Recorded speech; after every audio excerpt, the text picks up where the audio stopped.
आज हम लोग इस वीडियो में व्याकरण के कुछ टॉपिक को पूरा कवर करेंगे। जैसे संज्ञा। तो संज्ञा कहते हैं किसको? तो संज्ञा कहने का मतलब होता है कि किसी वस्तु, भाव या जीव के नाम, यानी वैसे शब्द जिससे किसी वस्तु, भाव या जीव के नाम का बोध होता है, उसी को संज्ञा कहते हैं। अर्थात किसी प्राणी, वस्तु, स्थान, भाव के नाम को ही संज्ञा कहते हैं। जो संज्ञा 5 प्रकार के हैं: व्यक्तिवाचक, जातिवाचक, भाववाचक, द्रव्यवाचक, समूहवाचक। तो इस तरह से संज्ञा के 5 प्रकार हैं। तो यहाँ से क्वेश्चन क्या पूछेगा? सबसे पहला क्वेश्चन कि संज्ञा जो है कितने प्रकार के हैं? तो संज्ञा जो है आपका 5 प्रकार के हैं। तो यह पूछ सकता है कि निम्न में से कौन सा संज्ञा का प्रकार है? तो याद रखना है कि संज्ञा का प्रकार 5 है: जातिवाचक संज्ञा, व्यक्तिवाचक संज्ञा, भाववाचक संज्ञा, समूहवाचक संज्ञा और द्रव्यवाचक संज्ञा। तो चलिए एक एक करके हम लोग सभी संज्ञा के बारे में डिटेल जानकारी प्राप्त करते हैं कि कौन क्या है और क्या नहीं है। सबसे पहले जातिवाचक संज्ञा, यानी जो शब्द किसी व्यक्ति, वस्तु या स्थान की संपूर्ण जाति का बोध कराता है, यानी पूरे जाति का बोध होगा, उसे जातिवाचक संज्ञा कहते हैं। जैसे वस्तु में टेबल, कुर्सी, मोबाइल, टीवी और भी बहुत सा चीज़ है। स्थान में गांव, स्कूल, शहर, बगीचा, नदी, हिमालय, ये सब हो गया। प्राणी में लड़का, लड़की, आदमी, जानवर, पशु, पक्षी, अगर किसी एक का नाम लेते हैं तो इसमें पूरा आ जाएगा। जैसे में बच्चे खिलौने से खेल रहे हैं तो बच्चे बोलेंगे तो पूरा सब बच्चा आ जाएगा। मनुष्य सबसे पुरानी प्रजातियों में से एक है तो मनुष्य बोलेंगे तो सब मनुष्य आ जाएगा। इस तरह से फिर है व्यक्तिवाचक संज्ञा। व्यक्तिवाचक संज्ञा जो किसी विशेष व्यक्ति, वस्तु या स्थान के भाव का नाम का बोध होता है, उससे हम लोग व्यक्तिवाचक संज्ञा। विशेष यानी पर्सनल, या जो दुनिया में एक है उसका बोध होगा तो सब व्यक्तिवाचक संज्ञा में आएगा। जैसे प्रेमचंद एक उपन्यासकार हैं तो प्रेमचंद क्या स्पेशल हो गए। विराट कोहली मैच के महान खिलाड़ी तो विराट कोहली महान हो गया। उसी तरह से भारत की राष्ट्रभाषा हिंदी है तो ये आपका पर्सनली हो गया। तो ये सब चीज़ आपका व्यक्तिवाचक संज्ञा में है, जिसके और कई सा उदाहरण दिया गया है। चलिए व्यक्तिवाचक के बाद हम लोग समूहवाचक की बात करते हैं। तो जिस संज्ञा शब्दों से किसी व्यक्ति के, वस्तु के समूह, यानी एक ग्रुप का बोध होता है, उसी को समूह अथवा समूहवाचक कहते हैं। जैसे भीड़, मेला, सभा, कक्षा, झुंड, गिरोह, सेना। तो ये सब जो है आपका क्या है, कभी भी अकेले नहीं रह सकता। जब भी रहेगा तो एक समूह के साथ रहेगा। तो जो एक समूह के साथ रहता है, ग्रुप के साथ रहता है, उसी को समूहवाचक संज्ञा कहते हैं, जिसका बहुत उदाहरण दिया गया है जिससे आप पढ़ सकते हैं। तो यह है समूहवाचक संज्ञा। चलिए समूहवाचक संज्ञा के बाद बात करते हैं हम लोग द्रव्यवाचक संज्ञा की। तो द्रव्यवाचक संज्ञा किसको कहेंगे? तो वैसे शब्द जिसमें ठोस, तरल पदार्थ, धातु, अधातु या द्रव, या हम लोग बोल सकते हैं कि जिसे नाप या तौल सकते हैं, उसको हम लोग क्या कह सकते हैं? द्रव्यवाचक। जैसे घी हो गया, तेल हो गया, सोना, चांदी, फल, सब्जी। तो ये सब जिसको यानी कि हम लोग कह सकते हैं कि नाप या तौल सकते हैं, वो सब के सब किस में आएगा? तो द्रव्यवाचक संज्ञा में आ जाएगा। किस में आ जाएगा? द्रव्यवाचक संज्ञा में। यानी इससे पूछता है कि कौन सा द्रव्यवाचक संज्ञा है, तो जो नापा या तौला जा सके उससे द्रव्यवाचक संज्ञा कहेंगे। भाववाचक की बात करते हैं। तो भाववाचक जो शब्द किसी चीज़ या पदार्थ की अवस्था, दशा या भाव का बोध कराता है, यानी कि जिसको देख नहीं सकते, केवल अनुभव कर सकते हैं, महसूस कर सकते हैं, वो सब चीज़ आपका भाववाचक। जैसे बचपन, बुढ़ापा, मोटापा, भूख, प्यास, चोरी, घृणा, प्यार, ये सब जो भी चीज़ है जिसको हम लोग केवल ऐसा क्या महसूस कर सकते हैं, देख नहीं सकते हैं, वो सब का सब आपका भाववाचक संज्ञा में आता है। तो इस तरह से संज्ञा का एग्जाम्पल से आपका क्वेश्चन पूछता है कि कौन सा किसका उदाहरण है। चलिए सर्वनाम की बात करते हैं। तो जिन शब्दों का प्रयोग संज्ञा अर्थात किसी व्यक्ति, वस्तु, स्थान आदि के नाम के बदले होता है, यानी कि वैसी संज्ञा जिस मतलब कि वैसा शब्द जिसका उपयोग संज्ञा की जगह पर आता है, उसी को सर्वनाम कहते हैं, जो कि आपका 6 प्रकार के होते हैं। सर्वनाम कितने प्रकार के? 6 प्रकार के। पहला पुरुषवाचक सर्वनाम, दूसरा निजवाचक सर्वनाम, तीसरा निश्चयवाचक सर्वनाम, चौथा अनिश्चयवाचक सर्वनाम, पांचवा संबंधवाचक सर्वनाम और छठा प्रश्नवाचक सर्वनाम। तो सर्वनाम 6 हैं। सर्वनाम 6 प्रकार के, जिसमें पहला है पुरुषवाचक सर्वनाम। तो जिस सर्वनाम का उपयोग किसी व्यक्ति या वस्तु के लिए किया जाता है, जिसमें जिसका इस मतलब कहने का मतलब क्या है कि पुरुष का जिसमें सबसे ज़्यादा आपका अधिक किया जाता है, उससे पुरुषवाचक सर्वनाम, यानी पुरुष के लिंग के अनुसार क्रिया का जो व्यवहार होता है उसी में लोग, जैसे कि मैं जाता हूँ, मैं जाता हूँ या मैं जाती हूँ, तो इसके विपरीत जो व्यवहार करेगा तो ही क्रिया पुरुषवाचक होगा। लेकिन जो पुरुषवाचक सर्वनाम होते हैं वो 3 प्रकार के होते हैं। उत्तम पुरुष होते हैं, मध्यम पुरुष होते हैं और अन्य पुरुष। तो चलिए तीनों के बारे में एक एक करके देखते हैं। तो उत्तम पुरुष कहते किसको हैं? इसका उदाहरण क्या है? तो वक्ता अपने नाम का स्थान जिस सर्वनाम का उपयोग करता है उसे उत्तम पुरुष कहते हैं। यानी कि ऐसे हम लोग बोल सकते हैं कि बोलने वाले को उत्तम पुरुष कहते हैं। जैसे वक्ता मतलब क्या हो गया? बोलने वाले। तो बोलने वाले को हम लोग क्या कहते हैं? उत्तम पुरुष। जैसे मैं खाना चाहता हूँ, तो हम खुद से कह रहे हैं तो मैं, तो बोल रहे हैं हम ही, तो क्या हो जाएगा? उत्तम पुरुष। उस तरह मैं दिल्ली में रहता हूँ, जयपुर में रहता हूँ, हाँ, या हम क्रिकेट खेलते हैं, तो ये सब आपका उत्तम पुरुष में आ जाएगा। यानी कि कहने वाले को उत्तम पुरुष। चलिए मध्यम पुरुष की बात करते हैं। तो मध्यम पुरुष वह पुरुष होता है जिसमें वक्ता बात कर रहा होता है, यानी वक्ता पुरुष के श्रोता भी कह सकते हैं। तो ऐसे हम लोग ठेठ में जानेंगे, क्या मतलब कि सिंपल में जानेंगे कि सुनने वाले को मध्यम पुरुष कहा जाता है। सुनने वाले को मध्यम पुरुष कहा जाता है। जैसे कि तुम हो गया, तू हो गया, तुम लोग हो गया, तुमसे हो गया इत्यादि, ये सब जो है मध्यम पुरुष है। यानी सुनने वाले को मध्यम पुरुष कहा जाता है। सुनने वाले को मध्यम पुरुष। जैसे कि तुम कहाँ से आए हो, तो उससे पूछ रहे हो तो सुनेगा ना, तो मध्यम पुरुष आ जाएगा। चलिए अब हम लोग बात करते हैं अन्य पुरुष की। अन्य पुरुष क्या है? तो जिसके बारे में बात किया जाए, यानी जिसके विषय में कुछ कहा जाए, उसी को हम लोग क्या कहते हैं? अन्य पुरुष कहते हैं। जैसे वह, या, वे आदि से बोलते हैं। वह, यह मेरा घर है, तो किसी के बारे में बोल रहे हैं, बता रहे हैं ना, तो जिसके बारे में बताया जाए वो सब के सब किस में आता है? अन्य पुरुष में आता है। और ये तीनों के तीनों आपका पुरुषवाचक सर्वनाम के उदाहरण है। तो पूछता है कि निम्न में से पुरुषवाचक सर्वनाम का उदाहरण कौन है? तो आपका उत्तम पुरुष, मध्यम पुरुष और अन्य पुरुष, ये 3 में से जो रहेगा वो आपका हो जाएगा। चलिए हम लोग पुरुषवाचक सर्वनाम के बाद आगे चलते हैं निश्चयवाचक सर्वनाम की। तो निश्चयवाचक सर्वनाम किसको कहते हैं? तो जिस सर्वनाम का उपयोग किसी व्यक्ति, वस्तु या भाव के निश्चय का बोध कराने के लिए किया जाता है, निश्चयता की बोध कराता है, फिक्स कराता है, उसी को निश्चयवाचक सर्वनाम कहते हैं। जैसे कि वह मेरा गांव है, तो यहाँ पर निश्चित है, फिक्स है कि वह मेरा गांव है, निश्चयता का बोध हो गया। यह मेरी पुस्तक है, तो निश्चयता का बोध हो गया। ये सेव है, तो हम कन्फर्म है कि सेव है, तो सेव है। ये पुस्तक रानी की, यानी कि ये जो किताब है वो रानी की है। तो जिसमें आपका व्यक्ति, वस्तु या भाव के निश्चय का बोध होता है, उसी को निश्चयवाचक सर्वनाम कहते हैं। आगे बात करते हैं अनिश्चयवाचक सर्वनाम की। तो निश्चयवाचक सर्वनाम के विपरीत होता है। जैसे निश्चयवाचक में फिक्स रहता है, लेकिन अनिश्चयवाचक में नहीं कोई व्यक्ति, वस्तु, स्थान या भाव, कोई जो आपका फिक्स नहीं है, वो सब का सब अनिश्चयवाचक। जैसे कि कोई आने वाला है, तो कौन आने वाला कोई जान नहीं रहा है।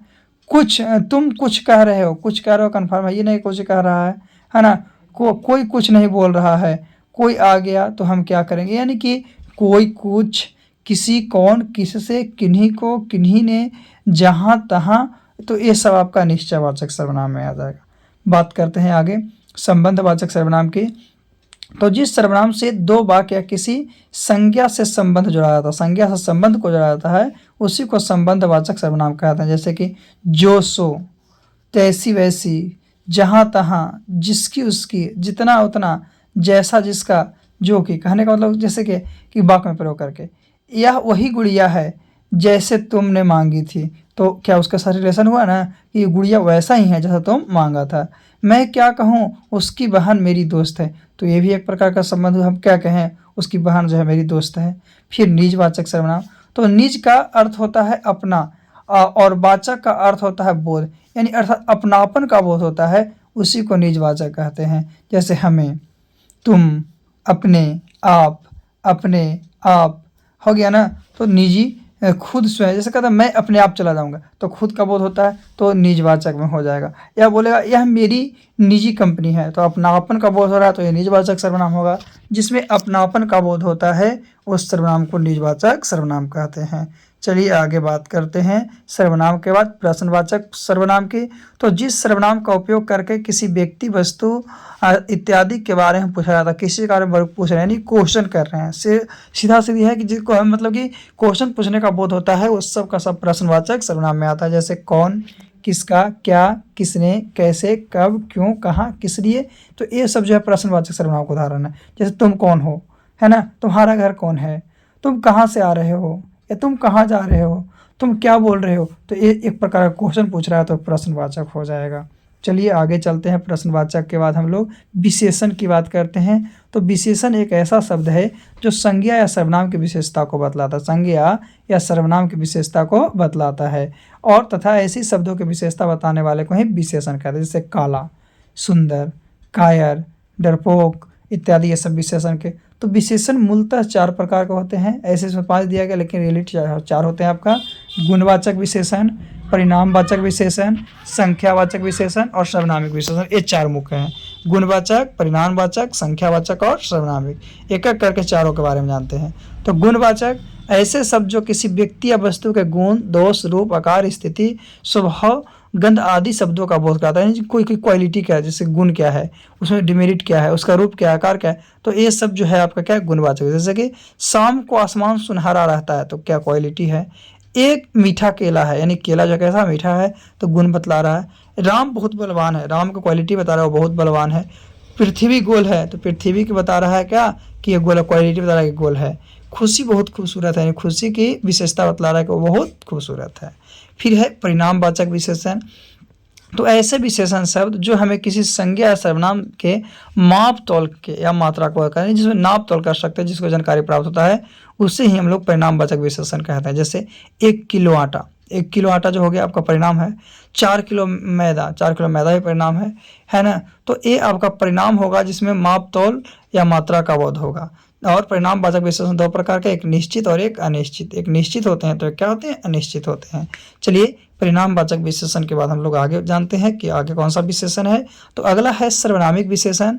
तो ऐसा सर्वनाम शब्द जो संज्ञा के पहले लगकर उस संज्ञा शब्द के विशेषण की तरह विशेषता बतलाता है, उसी को हम लोग क्या कहते हैं, सर्वनामिक विशेषण। जैसे कि मेरी गाड़ी है ना, किसी का घर, किसी की कार, तो ये सब क्या हो गया, मेरी पुस्तक, तो उसके आगे लग कर बता रहा है, तो ये सब सर्वनामिक विशेषण हो गया।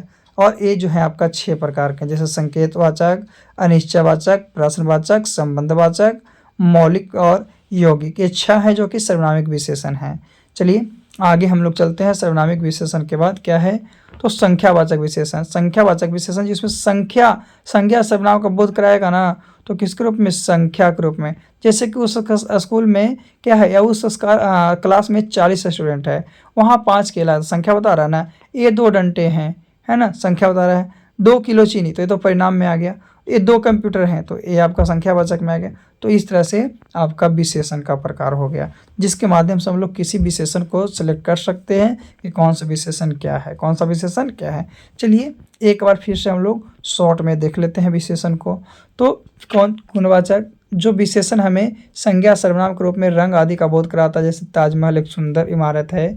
संख्यावाचक में ऐसे शब्द जो संज्ञा सर्वनाम की संख्या के बारे में बताता है, जैसे हमारे विद्यालय में 200 विद्यार्थी पढ़ते हैं। परिणामवाचक में आपका आधा किलो चीनी लेते आना, यानी कि मात्रा के बारे में बताता है। और सर्वनामिक विशेषण जो है वो आपका सर्वनामी जो सर्वनाम शब्द संज्ञा के पहले आए एवं विशेषण की तरह उस तरह शब्द की विशेषता को बतलाता है। जैसे वह आदमी अच्छे से काम करना जानता, तो उसको विशेषता बता रहा है कैसे अच्छे से काम करता है। चलिए इसके बाद समास की बात करते हैं। तो समास का तात्पर्य है संक्षिप्तीकरण, अर्थात इसका शाब्दिक अर्थ होता है छोटा रूप, अर्थात 2 या 2 से अधिक शब्द से मिलकर जो नया और छोटा शब्द बनता है उसी को समास कहते हैं। जो समास 6 प्रकार के होता है। एक क्वेश्चन को बहुत बार पूछा कि समास कितने प्रकार के हैं, तो 6 प्रकार के। पहला अव्ययीभाव समास, दूसरा तत्पुरुष समास, तीसरा क्रमधारय समास, चौथा दिग्गु समास, पांचवा द्वंद्व समास और छठा बहुब्रीहि समास। तो ये 6 प्रकार के समास है। तो सभी के बारे में हम लोग एक करके जानते हैं। अव्ययीभाव समास तो ऐसा शब्द जिसमें समस्त पद का कोई एक पद अव्यय या उपसर्ग हो तथा कोई दूसरा पद क्या हो, संज्ञा, उसी को अव्ययीभाव समास कहते हैं। यानी कि वैसा समास जिसका पहला पद अव्यय हो या पहला पद उपसर्ग हो। जैसे यथा रुचि, तो रुचि के अनुसार, तो यथा जो है आपका रुचि के आगे यथा लग गया, उपसर्ग लग गया, तो यह अव्ययीभाव समास हो गया। प्रत्येक, तो हर एक हो गया, तो प्रति जो एक हो गया, तो प्रति जो हो गया इसमें उपसर्ग है, तो यह अव्ययीभाव समास। उसी तरह से हर घड़ी, हर घड़ी मतलब घड़ी घड़ी कह रहा है, तो ये सब अव्ययीभाव समास। चलिए आगे बात करते हैं क्रमधारय समास की। तो क्रमधारय समास जहाँ उत्तर पद प्रधान हो तथा ऐसे शब्दों का मेल हो जिसमें एक विशेष और दूसरा विशेषण हो, एक उपमेय तो दूसरा उपमान हो। क्रमधारय कहने का मतलब है कि एक विशेष है तो दूसरा क्या है, विशेषण। जैसे कि भवजल यानी भव रूपी जल, कृतल्ला कृति रूपी क्या है, लता, और भक्ति सुधा भक्ति रूपी सुधा, मुखारविंद, अरविंद के समान मुख, पुत्र रत्न, रक्त के समान पुत्र। तो क्रमधारय में है कि एक की विशेषता, जैसे पुत्र रत्न बोला ना, तो रत्न के समान पुत्र है, तो ये सब आ गया आपका। आगे हम लोग बात करते हैं क्रमधारय समास के बाद बहुव्रीहि समास की।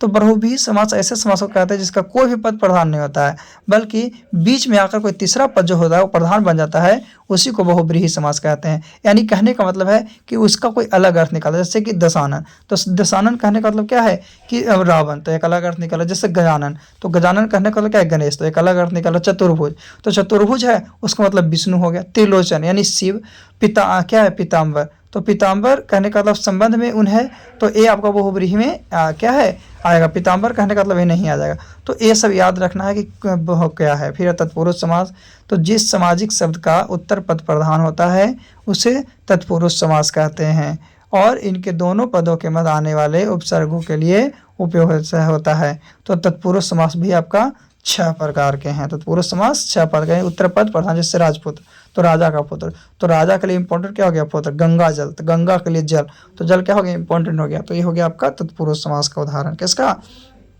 तत्पुरुष समास का उदाहरण। चलिए तत्पुरुष समास का उदाहरण के बाद हम लोग बात करते हैं दिग्गु समास की। दिग्गु समास क्या है, तो जिस समास का पहला पद संख्यावाचक विशेषण हो या समस्त पद समूह का अर्थ देता है, यानी कि पहला पद संख्यावाचक, जैसे पंचतंत्र, त्रिवेणी, पंचवटी, शताब्दी, दोराहा, नवरात्र, पंचतत्व, तो जिसका पहला संख्यावाचक होता है उसी को दिग्गु समास। लेकिन यही बोलेंगे दशानन, तो दशानन नहीं होगा, क्यों, क्योंकि इसका एक अलग अर्थ निकल रहा है, तो ये आपका बहुव्रीहि में चल जाएगा। बहुव्रीहि में बताया गया था कि इसका एक अलग अर्थ निकलता है, वो सब बहुव्रीहि में आ जाता है ना। तो जैसे त्रिनेत्र, तो त्रिनेत्र भी पहला संख्यावाचक है, लेकिन नहीं होगा, क्योंकि त्रिनेत्र कहने का मतलब क्या हो गया, शंकर हो गया। आगे बात करते हैं द्वंद्व समास की। तो जिस शब्द के दोनों पद प्रधान होते हैं और विग्रह करने पर और एवं या अथवा शब्द लग जाता है, जैसे कि माता पिता, तन मन, ज्ञान विज्ञान, दो, यानी कि जिसके सभी पद प्रधान हैं वही आपका द्वंद्व समास कहलाता। दोनों में से किसी को हटा नहीं सकते हैं। यानी लाभ हानि, तो लाभ है तो हानि भी होगा। माता पिता, माता है तो पिता, दिया बाती, दिया है तो बाती भी होगा। इस तरह से आपका द्वंद्व समास का। चलिए आगे बात करते हैं हम लोग द्वंद्व समास, यानी समास हम लोग पढ़ लिए हैं। समास के बाद थोड़ी सी कारक के बारे में जानते हैं। कारक क्या है, तो कारक संज्ञा या सर्वनाम का वह रूप जो वाक्य के अन्य शब्दों व क्रिया से अपने संबंध प्रकट करता है, उसी को कारक कहते हैं। कारक के 8 भेद हैं, कर्ता कारक, कर्म कारक, करण कारक, संप्रदान कारक, आपादान कारक, संबंध कारक, अधिकरण कारक और संबोधन कारक। एक कारक जो है, कारक के 8 भेद हैं, है ना। याद रखना है कारक के कितने भेद होते हैं, तो कारक के 8 भेद होते हैं। चलिए आगे हम लोग कारक के भेद के बारे में जानते हैं कि इसका कौन सा चिन्ह क्या होता है। एक शॉर्टकट में, उसके बाद पूरा डिटेल जानेंगे। तो फिर है क्या, कर्ता, तो कर्ता का ने है, कर्म का को है, करण का से है, संप्रदान का के लिए है, आपादान का से है मतलब अलग होना, संबंध का के की नाने नी रारे री है, अधिकरण में पर है, संबोधन है अजी है। तो कर्ता कारक का कहने का मतलब काम करने वाला, कर्म कारक जिस पर काम का प्रभाव पड़ता है, करण कारक जिसके द्वारा कर्ता काम करता है, संप्रदान कारक जिसके लिए किया जाए, आपादान कारक जिससे अलगाव हो, संबंध कारक अन्य पदों से संबंध होना चाहिए उसका, अधिकरण कारक यानी क्रिया का आधार हो, संबोधन किसी को पुकारना या बुलाना। आगे तो कर्ता कारक हम लोग डीपली जानते हैं, तो किसी वाक्य में जो शब्द व्यक्ति, वस्तु या जानवर कार्य करते हैं उसी को कर्ता कारक, यानी कि काम करने वाले को कर्ता कारक कहते हैं। जैसे मोहन खाता है, तो खाने का कार्य कौन कर रहा है, मोहन, तो मोहन जो होगा कर्ता कारक। और इसका ने चिन्ह क्या है, ने, यानी कि इसका जो चिन्ह है उन्हें यानी कर्ता ने। और ये जो है आपका, जैसे कि मनोज ने पत्र लिखा, घोड़ा दौड़ता है, तो काम करने वाला जो है आपका कर्ता कारक कहलाता है। चलिए कर्ता कारक के बाद हम लोग कर्म कारक की बात करते हैं। तो कर्म कारक, चलिए कर्म कारक, तो जिस संज्ञा या सर्वनाम पर कर्ता द्वारा किए गए का प्रभाव पड़ता है, जो काम किया हम लोग, काम जैसे कि कोई काम करता है तो उसका प्रभाव कोई ना कोई तो पड़ता ना है, और जिस पे पड़ता है उसी को हम लोग कर्म कारक कहते हैं। जैसे माँ बच्चे को सुला रही है, तो माँ तो काम कर रही है, लेकिन असर क्या बच्चे पर पड़ रहा है कि वो सो रहा है। राम ने रावण को मारा, तो राम तो काम किया, लेकिन क्या हुआ, रावण को मारा गया, है ना, नहीं असर पड़ गया ना उस पर।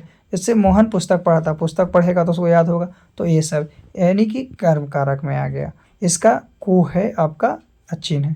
फिर है करण कारक, तो जिस वस्तु की सहायता से या जिसके द्वारा किसी काम को पूरा किया जाता है उसे ही करण कारक कहते हैं। उसे क्या कहते हैं? कारण। जिस वस्तु की सहायता से या जिसके द्वारा किसी काम को पूरा किया जाता है। जैसे कि हम आँखों से देखते हैं, तो आँखों से देखते तो आँख से काम किया गया। मुझे यह खाना न सधेगा, फिर है मुझे अपनी कमाई से खाना मिलता है। तो ये सब जो है करण कारक, जिसमें वस्तु की सहायता से या जिसके लिए किसी काम को पूरा किया जाता है, उसी को करण कारक कहते हैं। फिर है संप्रदान कारक। तो संप्रदान कारक जिसके लिए कोई क्रिया की जाती है, जेकरा लिए हम कोई काम करते हैं या किसी को कुछ दिया जाता है, उसे संप्रदान कारक। जैसे वह अरुण के लिए मिठाई लाया था, किसी के लिए लाया ना। शिष्य ने अपने गुरु के लिए सब कुछ दिया, शिष्य ने अपने गुरु के लिए सब कुछ दिया। या गरीब को धन दीजिए, गरीब को धन दीजिए, तो ये किसी दूसरे के लिए किया जा रहा है, किसी दूसरे को कुछ दिया जा रहा है। तो ये सब के सब आपका संप्रदान कारक में आएगा। किस में आएगा? संप्रदान कारक में। चलिए हम लोग 4 जान गए हैं, कर्ता कारक, कर्म कारक, करण कारक और संप्रदान कारक। आगे 5वीं की बात करते हैं। तो 5वां है अपादान कारक। अपादान कारक में कोई वस्तु के अलगाव का, यानी कि एक दूसरे से अलग होने का। जैसे कि दूल्हा घोड़ा से गिर गया, और दूल्हा जब घोड़ा से गिर गया तो क्या उसका रिलेशन तो घोड़ा से टूट न गया। जैसे हिमालय से गंगा निकलती है, तो क्या ये भी आपका वही हो गया। मोहन ने घड़े से पानी डाला, तो घड़े से पानी निकल गया, तो रिलेशन तो घड़े से उसको खत्म हो गया। बिल्ली छत से कूद गई, जब बिल्ली छत से कूद गई तो छत के साथ से उसका रिलेशन खत्म हो गया। तो कहने का मतलब जिससे अलग होने का बोध होता है, उसी को हम लोग क्या कहते हैं? अपादान कारक कहते हैं। अलग होने का बोध है, अलगाव का, तो अपादान कारक।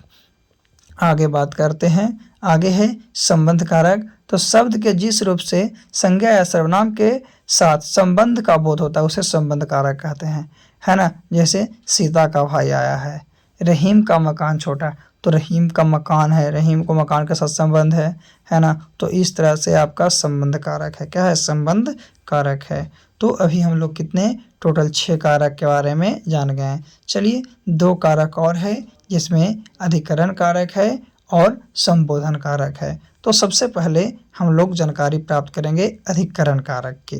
तो अधिकरण कारक शब्द के जिस रूप से क्रिया का आधार का बोध होता है, क्रिया के आधार का बोध होगा, उसी को हम लोग अधिकरण कारक कहेंगे। यानी कि जो आधार है, जैसे बोलते हैं पेड़ पर चिड़िया बैठी है, तो पेड़ पर चिड़िया बैठी है तो उसका आधार है।